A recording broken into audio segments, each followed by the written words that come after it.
समस्त को स्वागत आज क्लास रे आज आम आलोचना करवा ओडिया व्याकरण कारक और विभक्ति विषय एथि आम बही हिसाब से नहीं आम सिंपल वर्ड जमी बुझीपर से हिसाब से आम व्याकरण को बुझा चेष्टा करवा जहाँकि मन रहा बुझे सहज है।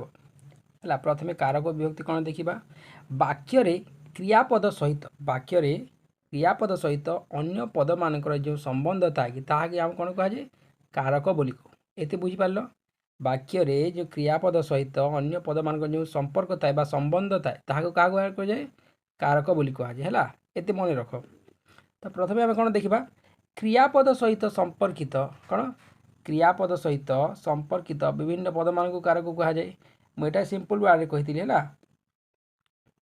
बुझापी ए शुणु क्रियापद सहित क्या सहित क्रियापद सहित संपर्कित विभिन्न पद मान को कौन कहुए कारक बोली कहुए एवं क्रियापद सहित क्या सहित क्रियापद सहित संपर्कित नथिबा जो मान संपर्क न थाए ताको कौन कहुए विभक्ति कहुए है।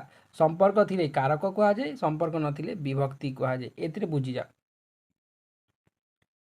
देखा ए राजा प्रभात भिक्षु मानू राजा प्रभात भिक्षु मानू राजकोषरु स्वहस्तर क्या क्यों हस्तर स्वहस्तर मैं निज हस्तर गाई गुड़िक दान कले कौन दान कले गाई गुड़िक एठारे किए दान कले राजा क्या दान कले भिक्षु मानू केउठू आनिक दान कले राजकोषरु किपरि दान कले स्वहस्तर दान कले कौन दान कले गाई गुड़िक दान कले है आम ए कौन भाग भाग कर देखा देख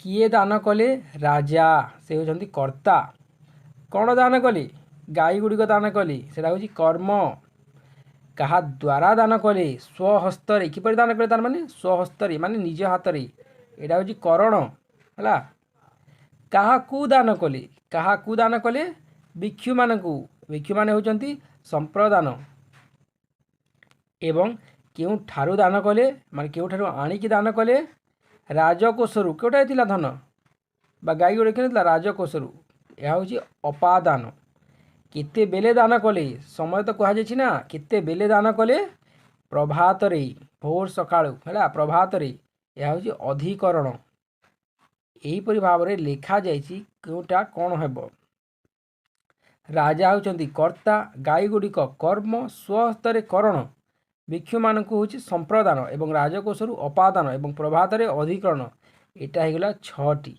है ये छटी सब बेले मन रख यही छटी हूँ कौन छटी कारक तो छटी कारक कौन कर्ता कर्म करण संप्रदान अपादान अधिकरण होगला एपरी ये छटा को मन रखा पड़ो। प्रथम देखा कौन क्रिया क्रियार कौन क्रियार कौन कर्ता देखा आम तो क्रिया जी संपादन कले क्रिया कौन क्रिया माने कौन जी संपादन कले जो काम को जी संपादन कले क्रिया जी संपादन कले बा कराए अथवा जहाँ संबंध रे कौन सी क्रिया कह जाए जहाँ को निर्देश देकर कह जाए ताहा हूँ कर्ता कारक मूल देखा क्रिया जे संपादन कले कराए अथवा जहाँ संबंध रे कौन सी क्रिया कह जाए ताहा कर्ता कारण बुझेगा। साधारणतः क्रियापद पूर्वर किए बा कौन लगाई प्रश्न कले उत्तर रे कर्ता कारण मिली थाए किपर मिली थाए कर्ता कारण क्रियापद जो क्रियापद थाए ता पूर्वर आम जब किए किए सी व्यक्ति किए से जिनिस कौन से जिनिस जो लगेदेवा आम तो कौन हम उत्तर कौन मिल कर्ता कारण मिलज है कौन मिल कर्ता कारक मिलज।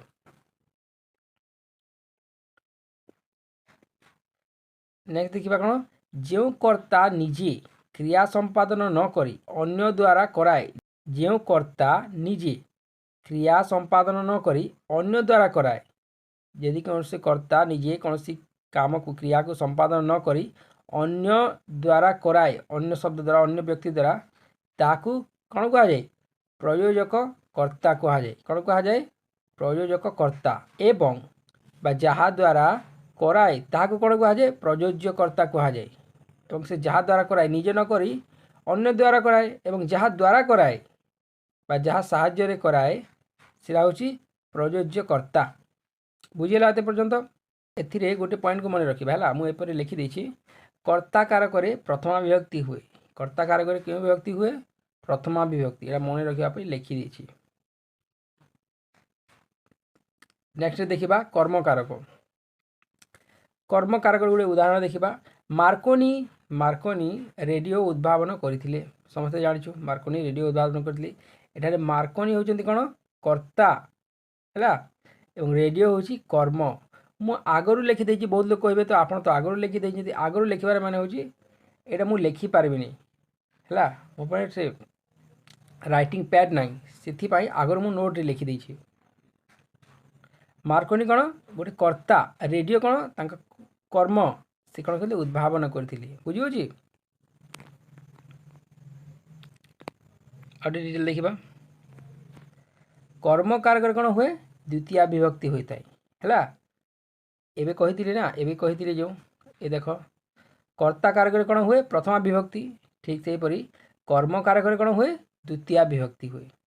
कर्म कारक रे द्वितीय विभक्ति हुए सब लिखि लिखि रख। क्रिया पूर्वरु कोन क्रिया पूर्वरु कोन काहाकू बा केउठी को लगाई प्रश्न कली उत्तर कोन मिली जाए कर्म कारक मिली थाए। कौन सी क्रिया पूर्व आम जदि कौन लगे देबा क्या लगे देबा एवं केउठी को लगाई देबा एवं प्रश्न करबा तो हमको कौन मिल जिवो कर्म कारक मिल जिवो। कौन मिल जिवो कर्म कारक हैला बुझिला। इतबाई कर्म कारक कौन हुए द्वितीय विभक्ति हुए। 3 नंबर देखिबा करण कारक। कौन करण कारक एटा होची वेरी वेरी इंपोर्टेंट मु लिखि देखो वेरी वेरी इंपोर्टेंट। तो करण कारक कौन देखिबा काठुरिया कुराड़ी रे गछ काटू अछि केउथि गछ काटुची कुराड़ी रे। लोकटी जाल रे माछ धरुची हैला लोकटी जाल रे माछ धरुची। से कलम रे लिखुची किए कलम रे लिखुची से केउथि लिखुची कलम रे हैला। एबे याकू विश्लेषण करिबा ठीक। जहाँ साहाय्य रे क्रियाटी साधित हुए ताके कोन कुआ जाय करण कारक। जहाँ साहाय्य रे कोनसी क्रियाटी साधित हुए बा संपादन हुए ताके कोन कुआ जाय करण कारक। एवं करण कारक रे तृतीय विभक्ति हुए। कौन हुए करण कारक रे तृतीय विभक्ति एटा भी मन रख 6टा पॉइंट हला 3टी गला।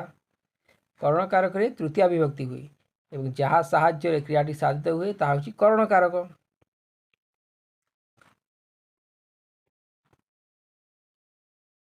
जहाँ साहाय्य रे क्रिया साधित हुए बा क्रिया साधन रे जे प्रकृष्ट कार्यकारी ताहा करण कारक हुए हला। क्रियापद पूर्वरु कहा द्वारा लगाई प्रश्न कले उत्तर कौन मिले करण कारक मिली थाए। क्रियापद पूर्वरु कहा द्वारा लगाई देबा हम जब प्रश्न करबा तो उत्तर कौन मिलबो करण कारक। बुझियोची। 4 नंबर देखिबा शॉर्टकट रे लेखा अछि हला एपर मने रहिबो।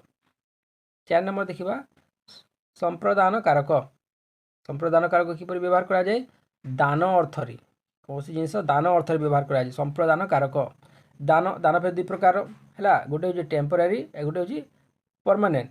टेम्पररी माने कोन कर्म कारक जोठे टेम्पररी थिबो ता होची कर्म कारक। कौन सी परमानेंटली थिबो त कोन हबो संप्रदान कारक ओरिजिनल एटा हला। तो टेम्पररी दान कोन एवं परमानेंट दान कोन देखिबा। राजा किए राजा दरिद्र मानकु अन्न दान कले हला। राजा दरिद्र मानकु अन्न दान कले। राजा दरिद्र मानकु कोन दान कले अन्न दान कले काहाकु दरिद्र मानकु। एवं गृहिणी हला गोटे गृहिणी भिखारी को भिक्षा दान कले काहाकु दान कले भिखारी को।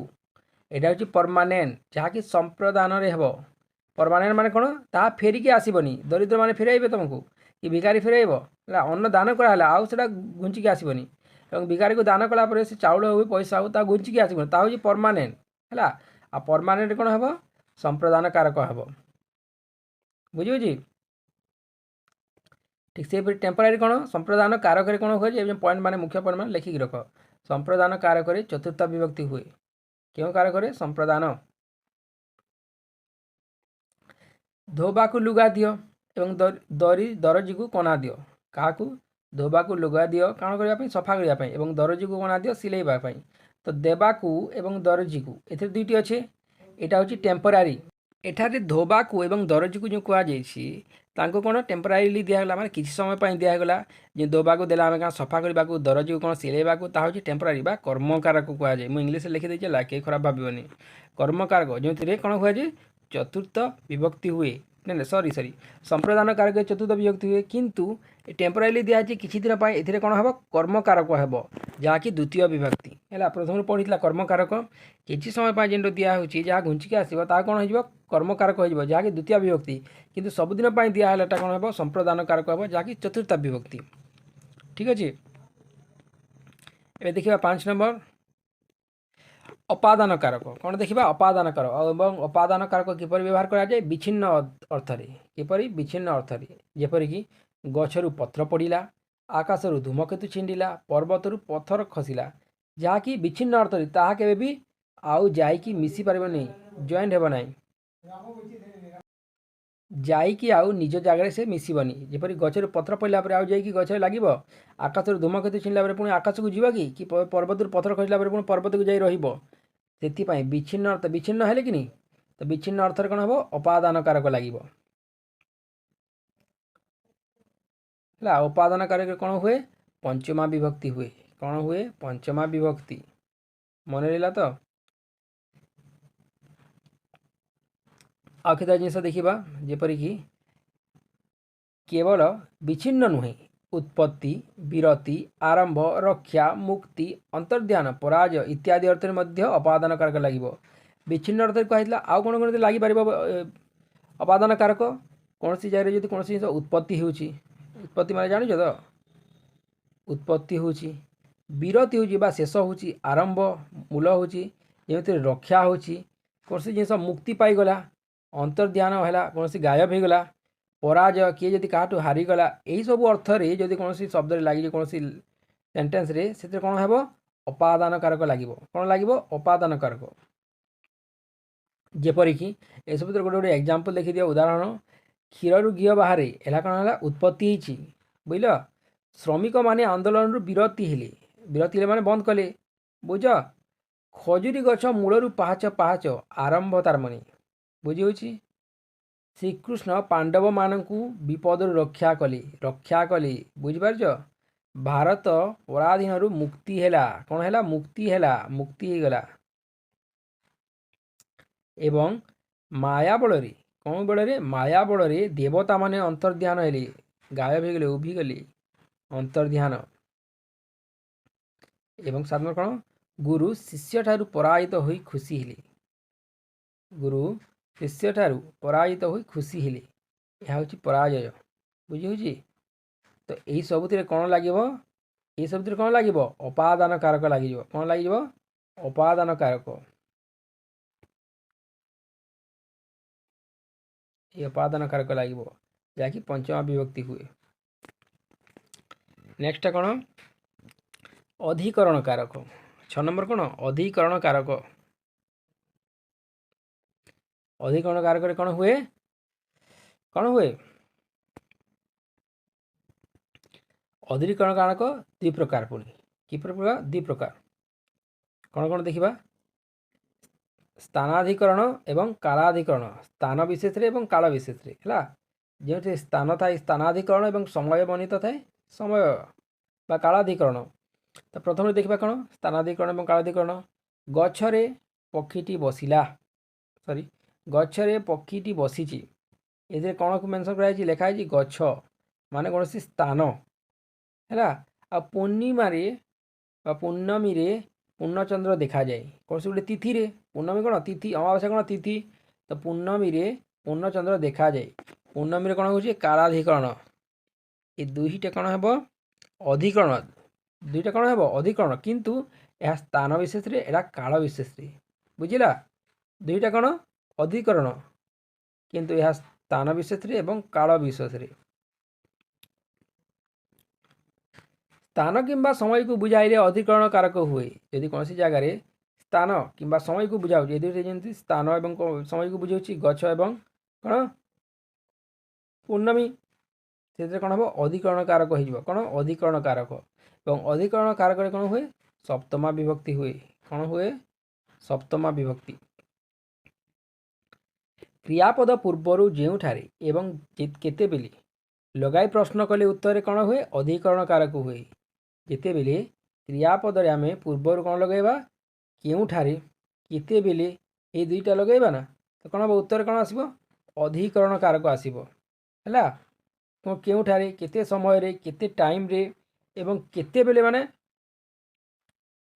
ଯଦି ଲଗାଇବା ତ କ'ଣ ଆସିବ ଉତ୍ତର ଅଧିକରଣ କାରକ ମିଳିବ ଆମକୁ। କ୍ରିୟାପଦ ସହିତ କାହା ସହିତ କ୍ରିୟାପଦ ସହିତ ସମ୍ପର୍କ ନୁହେଁ ସମ୍ବନ୍ଧ ହେଲା। କ୍ରିୟାପଦ ସହିତ ସମ୍ପର୍କ ନୁହେଁ ସମ୍ବନ୍ଧ, ଏବଂ ସମ୍ବନ୍ଧ କ'ଣ ହୁଏ ସମ୍ବନ୍ଧ କାରକ ନୁହେଁ। ର ମାନେ କ'ଣ ସମ୍ବନ୍ଧ, ଅର୍ଥରେ ମାନେ ଷଷ୍ଠୀ। ଏହା ଏକ କାରକ ନୁହେଁ। କ'ଣ ଏହା ଏକ କାରକ ନୁହେଁ, ଏହା ଏକ ବିଭକ୍ତି ହୁଏ ହେଲା। ବୁଝିହେଉଛି ତ, ଏହା ଏକ ବିଭକ୍ତି ହୁଏ। ଯେପରିକି ରାମ ର ଛୁଆ, କାହାର ଛୁଆ ରାମ ର ଛୁଆ। ଦେଖ ରାମ ର ଛୁଆ।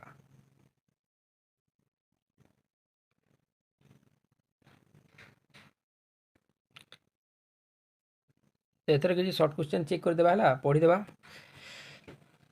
ବାଲକେ ମୋର ବୋଲକର, ଏଠାରେ ଯେଉଁ ବାଲକେ ମୋର ବୋଲକର ଲେଖାଯାଇଛି ଏଥିରେ ବାଲକ କ'ଣ ହୁଏ କର୍ତ୍ତା କାରକ, ଯାହାକି ପ୍ରଥମା ବିଭକ୍ତି ହେଲା। ତିନିଟା କ୍ୱେଶ୍ଚନ ହେବ, ଥରେ ମୁଁ ତା ସବୁ ଲେଖିଦେଇଛି। କର୍ତ୍ତା କାରକ, ଏହା କେଉଁ ପ୍ରକାର କାରକ କର୍ତ୍ତା କାରକ, କେଉଁ ବିଭକ୍ତି ପ୍ରଥମା ବିଭକ୍ତି। ରାଜା ଦରିଦ୍ରମାନଙ୍କୁ ଅର୍ଥ ଦାନ କଲେ, ରାଜା ଦରିଦ୍ରମାନଙ୍କୁ କ'ଣ କଲେ ଅର୍ଥ ଦାନ କଲେ, ଏଥିରେ କେଉଁଟା ହେବ ସମ୍ପ୍ରଦାନ। କ'ଣ ହେବ ସମ୍ପ୍ରଦାନ, କେଉଁ ବିଭକ୍ତି ଚତୁର୍ଥ ବିଭକ୍ତି। ଲୋଭରୁ, ଲୋଭରୁ ପାପର ଜନ୍ମ, କାହାରୁ ପାପର ଜନ୍ମ ଲୋଭରୁ, ଲୋଭରୁ, ତ ଏଥିରେ କ'ଣ ହେବ ଅପାଦାନ ହେଲା। ଜନ୍ମ ହେଇଛି ନା ବିଚ୍ଛିନ୍ନ ଅର୍ଥରେ, ତ ଏଥିରେ କ'ଣ ହେବ ପଞ୍ଚମୀ ବିଭକ୍ତି।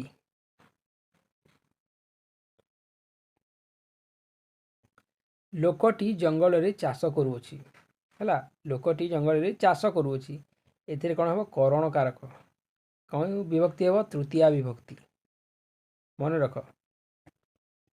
ରାମ ବାବୁ, କେଉଁ ବାବୁ ରାମ ବାବୁ ଦରଜିକୁ, କାଣକୁ ଦରଜିକୁ କନା ଦେଲେ ହେଲା କର୍ମକାରକ ତୃତୀୟା ବିଭକ୍ତି। ଖଜୁରୀ ଗଛ ମୂଳରୁ ପାହାଚ ପାହାଚ, ଏବେ ପଡ଼ିଥିଲା ହେଲା। ଖଜୁରୀ ବିଚ୍ଛିନ୍ନ ଅର୍ଥରେ, ଖଜୁରୀ ଗଛ ମୂଳରୁ ପାହାଚ ପାହାଚ ହେଲା, ଅଧିକରଣ ଏଥିରେ ହେବ ସପ୍ତମୀ ବିଭକ୍ତି। ମାଛ ପାଣିରେ ଖେଳୁଛି, କିଏ ଖେଳୁଛି ମାଛ ଖେଳୁଛି କେଉଁଠିରେ ପାଣିରେ, ଅଧିକରଣ କାରକ ହେବ କେଉଁ ବିଭକ୍ତି ସପ୍ତମୀ ବିଭକ୍ତି। ବର୍ଷା ଦିନେ, କେଉଁ ଦିନେ ବର୍ଷା ଦିନେ ଜାମୁ କୋଳି ପାଚି, କର୍ମକାରକ ହେଲା ଦ୍ୱିତୀୟା ବିଭକ୍ତି। କ୍ଷୀରରୁ ଛେନା କ'ଣ ହୁଏ ହୁଏ ଜାତ ହୁଏ ହେଲା, କ୍ଷୀରରୁ କ'ଣ ଛେନା ହୁଏ, এটা କ'ଣ ବିଚ୍ଛିନ୍ନ ଅର୍ଥରେ ଅପାଦାନ କାରକ ପଞ୍ଚମା ବିଭକ୍ତି। ହରିବାବୁ ଗଣିତରେ ପଟୁ, ହରିବାବୁ ଗଣିତରେ ପଟୁ ବୁଝିହେଉଛି, ଅଧିକରଣ କାରକ ହେବ ଏଥିରେ କେଉଁ ବିଭକ୍ତି ସପ୍ତମୀ ବିଭକ୍ତି। ଆଉ କିଛିଟା ଜାଣିବା କଥା ହେଲା, ମୁଁ କହିଦେଉଛି। ବିଭକ୍ତି, ବିଭକ୍ତି କ'ଣ ଯେଉଁ ବର୍ଣ୍ଣ ବା ବର୍ଣ୍ଣ ସମଷ୍ଟି ଦ୍ୱାରା, ଯେଉଁ ବର୍ଣ୍ଣ ହେଉ କିମ୍ବା ବର୍ଣ୍ଣମାନଙ୍କ ଗୋଟେ ସମଷ୍ଟି ହେଉ ଗୋଟେ ଦଳ ଦ୍ୱାରା ସଂଖ୍ୟା ଏକ ବଚନ ବା ବହୁ ବଚନ ଯାହା ବି ହେଉ କାରକ ଯେପରି କର୍ତ୍ତା କର୍ମ କରଣ ପ୍ରଭୃତି ସୂଚିତ ହୁଏ, ଯଦି ଜଣାଯାଏ ତାହାକୁ କ'ଣ କୁହାଯାଏ ବିଭକ୍ତି କୁହାଯାଏ। ବିଭକ୍ତି କାହାକୁ କୁହାଯାଏ କୌଣସି ଯଦି ବର୍ଣ୍ଣରୁ ବର୍ଣ୍ଣ ସମଷ୍ଟିରୁ, ବର୍ଣ୍ଣ ବା ବର୍ଣ୍ଣ ସମଷ୍ଟିରୁ କୌଣସି ଏକ ବଚନ ବା ବହୁ ବଚନ କାରକ ଯେପରି କର୍ତ୍ତା କର୍ମ କରଣ ଯିଏ ବି ହେଉ ତାହା ସୂଚିତ ହୁଏ, ତାକୁ କ'ଣ କୁହାଯାଏ ବିଭକ୍ତି କୁହାଯାଏ। କ'ଣ କୁହାଯାଏ ବିଭକ୍ତି। ଏବଂ ସମ୍ବୋଧନ ଅର୍ଥରେ ମଧ୍ୟ ପ୍ରଥମା ବିଭକ୍ତି ହୁଏ। କିପରି ହୁଏ ସମ୍ବୋଧନ ଅର୍ଥରେ ପ୍ରଥମା ବିଭକ୍ତି ହୁଏ, ଯେପରିକି ପ୍ରଧାନେ ବସନ୍ତୁ, ବାଲକେ ବୋଲମାନ, ଆପଣ ଆସନ୍ତୁ, ଏଥିରେ କ'ଣ ହେବ ପ୍ରଥମା ବିଭକ୍ତି ହେବ ହେଲା, ପ୍ରଥମା ବିଭକ୍ତି ହେବ ସମ୍ବୋଧନ ପରା।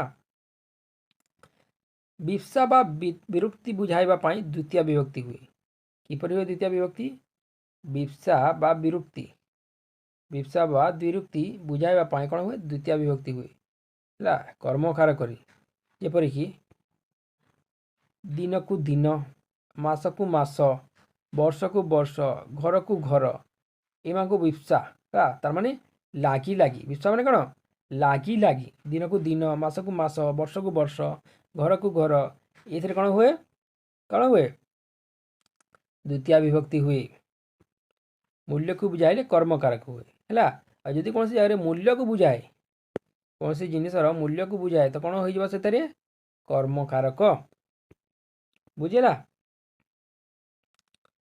आज मैं ये कारक विभक्ति पुणी नेक्स्ट वीडियो रे गोटे नुआ टॉपिक बा ग्रामर रो अन्य टॉपिक को डिस्कशन करवा है बुझीगला ठीक अच्छे।